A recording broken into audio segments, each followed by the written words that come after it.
Guys মই কোচবিহাৰৰ মদন ব্লগলৈ স্বাগতম জনাইছোঁ আপোনালোকক।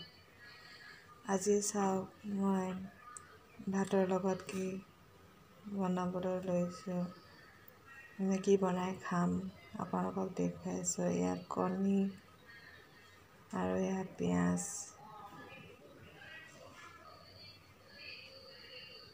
ভিডিঅ'টো একদম শেষলৈকে আপোনালোকে চাই থাকিব। কণীটো এতিয়া ফেটি ল'লোঁ। কণীবিলাক বেয়াও ওলাব পাৰে যে, সেইকাৰণে মই এনেকৈ বাতি এটাত উলিয়াই পিনে ফেটি ল'লোঁ কণীখিনি অলপ সময়ৰ কাৰণে। আপোনালোকে এনেকৈ কোনে বাতি উলিয়াই মানে কণীটো ফেটি লয় আপোনালোকে কমেণ্ট কৰি জনাবচোন। এতিয়া কণীটো ফেটা হৈ গ'ল। এতিয়া ইয়াত থকা পিঁয়াজখিনি দি দিম।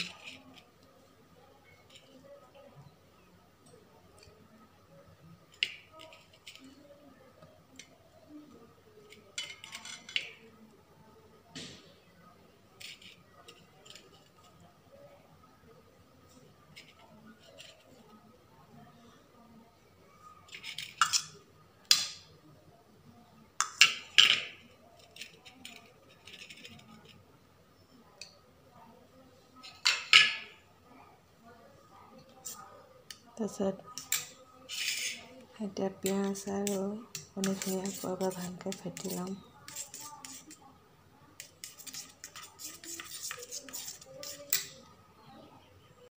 কণী পিঁয়াজ তাত দিলোঁ, তাৰপাছতে হালধি আৰু নিমখ দি এতিয়া ভালকৈ ফেটি ল'ম।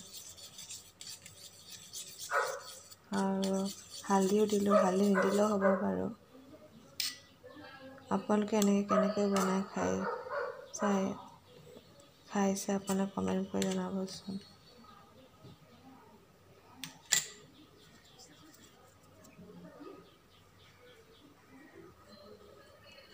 এতিয়া তেল গৰম হ'ল, তাৰপাছত এতিয়া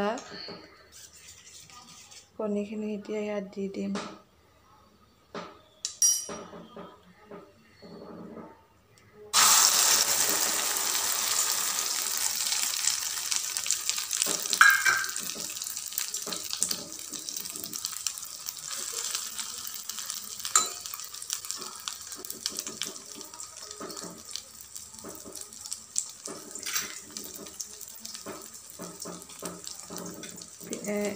পিঁয়াজখিনি অকণমান বহলাই দিছোঁ, নহ'লে মাজত থাকিলে বহুত বেয়া দেখি।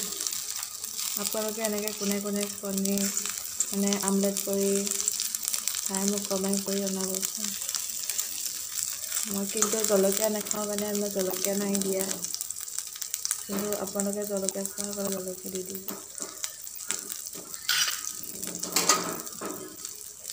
ভিডিঅ'টো একদম শেষলৈকে চাই থাকিব।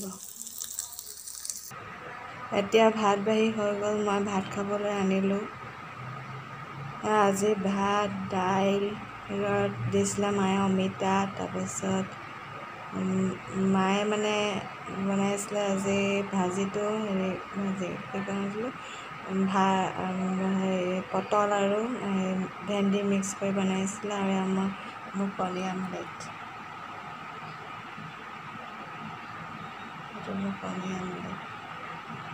আজি ভাত এনেকৈ খাইছোঁ, মানে আজি দুপৰীয়া সাঁজ।